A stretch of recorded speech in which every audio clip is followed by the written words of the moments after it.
Good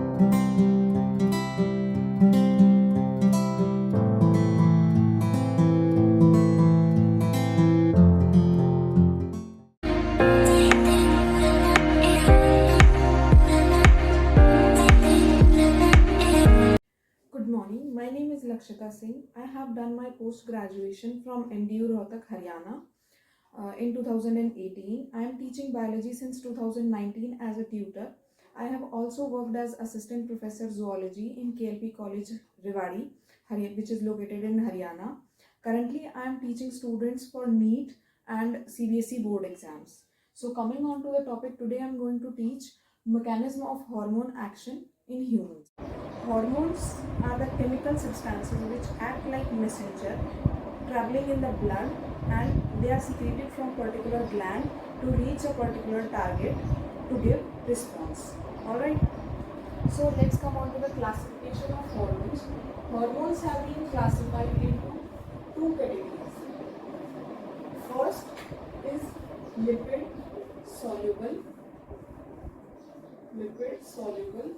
and second is lipid insoluble. Alright, so lipid soluble के अंदर कौन से hormones आएंगे? First are steroidal hormones, for example estrogen, testosterone. Alright, second category in lipid soluble hormones are thyronin hormones,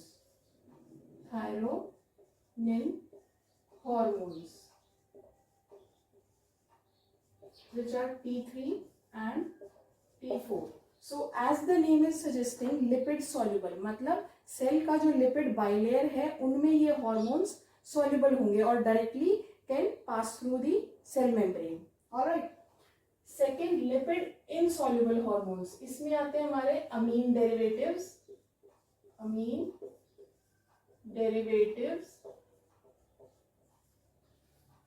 ठीक है, amine derivatives example epinephrine,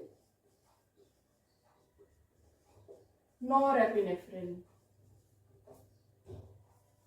Second category under lipid insoluble hormones are peptide or protein hormones, which are insulin, glucagon, ठीक है, FSH, LH, etc. This was all about the classification of hormones. So after this classification we can come on to mechanism of hormone action.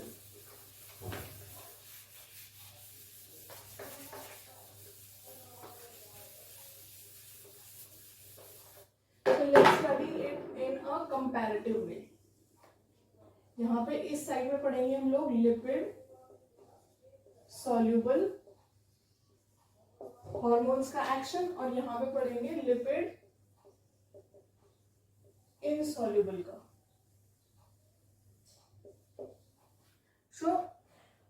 सबसे पहले तो हम बनाएंगे एक cell.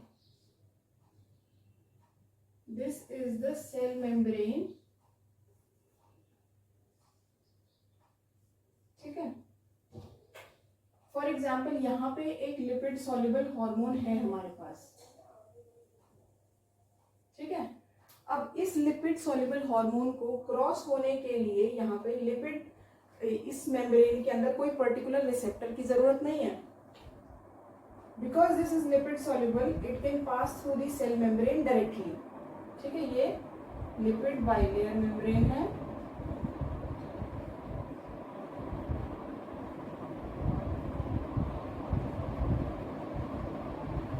ठीक है, अब in the cytosol there will be present one receptor for this particular hormone. ठीक है, this is the receptor cytosolic, so we can call it cytosolic receptor. Cytosolic receptor.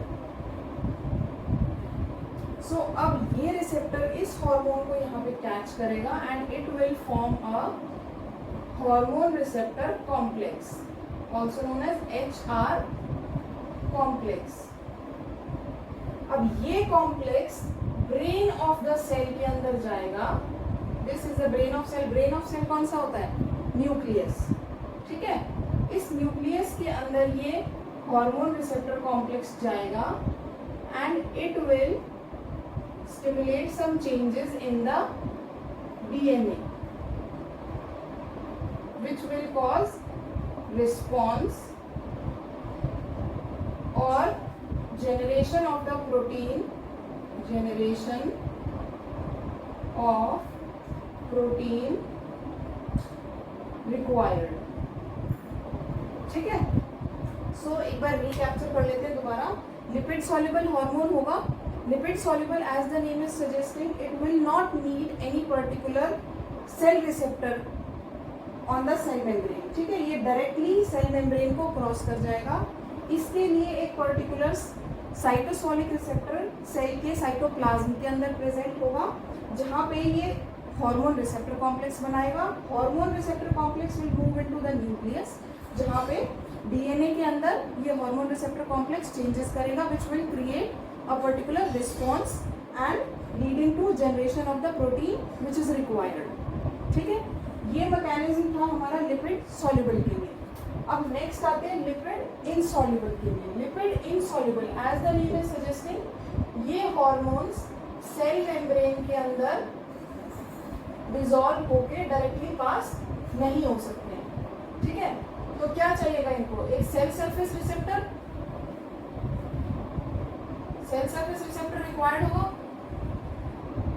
This is cell surface receptor.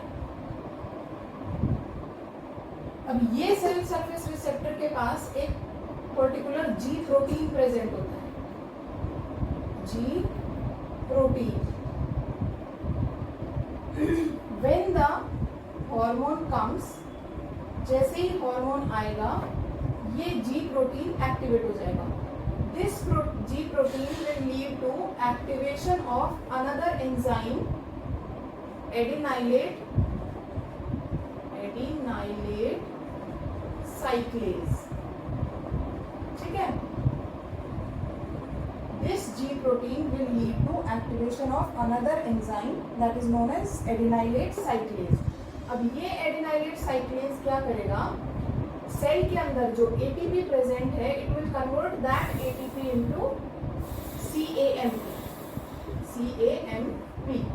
This CAMP, cyclic AMP, will act as secondary messenger and will cause generation of response or protein synthesis। So एक बार दोबारा से देख लेते हैं इसको। Lipid insoluble hormone आएगा। Cells lipid insoluble hormone को ट्रांसफर होने के लिए क्या चाहिए? Cell surface receptor. अब ये हार्मोन डायरेक्टली खुद ट्रांसफर ना होके एक कैस्केड ऑफ प्रोसेस को जनरेट करता है। ठीक है, कैस्केड ऑफ प्रोसेस कैसे होगा? हार्मोन जी प्रोटीन को एक्टिवेट करेगा। जी प्रोटीन एक्टिवेट होने के बाद एडिनाइलेट साइक्लेज एंजाइम को एक्टिवेट करेगा। एडिनाइलेट साइक्लेज एटीपी से CAMP बनाएगा which will act as secondary messenger and this secondary messenger will lead to generation of response और protein synthesis that is required.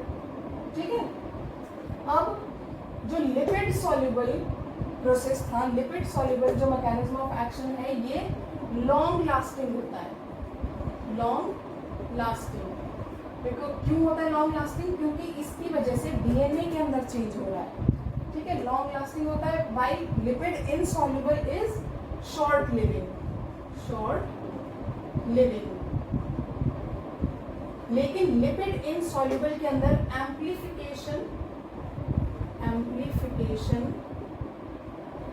Of signal is found out. Signal amplification of signal occurs मतलब एक hormone आएगा ये एक hormone बहुत सारे cyclic AMP बनाएगा और यही बहुत सारे साइक्लिक एएमपी बहुत ज़्यादा अमाउंट में प्रोटीन को सिंथेसाइज करेंगे। तो इन पर्टिकुलर एक हार्मोन से बहुत ज़्यादा अमाउंट में प्रोटीन सिंथेसाइज हो रहा है, that means amplification of signal is occurring. After completing the topic let's come on to some tricks and tips. तो ट्रिक्स क्या करेंगी, ये आपको इजीली टॉपिक को अंडरस्टैंड करने में हेल्प करेगी। तो ट्रिक में हम लोग लेते हैं हार्मोन को एज चाबी, एज की, और रिसेप्टर को एज लॉक। जैसे कि एक स्पेसिफिक की ज़रूरत होती है एक पर्टिकुलर लॉक को खोलने के लिए, वैसे ही हार्मोन एक चाबी की तरह काम करेगा और रिसेप्टर एक लॉक की तरह काम करेगा। रिसेप्टर कहाँ पे प्रेजेंट है, सेल सरफेस पे या फिर सेल के साइटोसोल के अंदर। ठीक है, उस एक रिसेप्टर के लिए एक पर्टिकुलर हार्मोन फिक्स्ड है, वही हार्मोन जो उस रिसेप्टर के लिए पर्टिकुलर रिसेप्टर के लिए कंपैटिबल है वही उस रिसेप्टर के साथ बाइंड कर पाएगा और वही फंक्शन आगे क्रिएट कर पाएगा। ठीक है, so we will learn as the hormone receptor complex as lock and की।